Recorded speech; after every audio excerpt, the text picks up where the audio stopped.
هي ب1000 ونص. بلى. نعم. الكشفية ب1000 ونص. بلى. الحشوة الوقتية ب1000 ونص. بلى. استاذ الدائمية سواء بيضة أو بلاتين. نعم.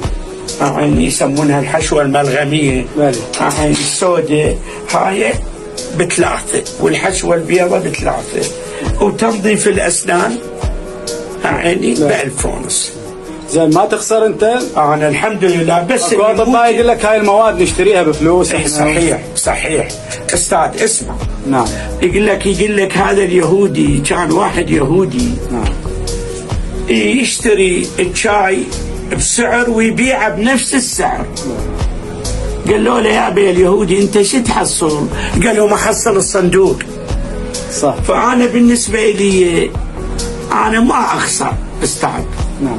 ليش؟ لان مراجع يسد مراجع. بارك الله زين. عليك. اكو حشو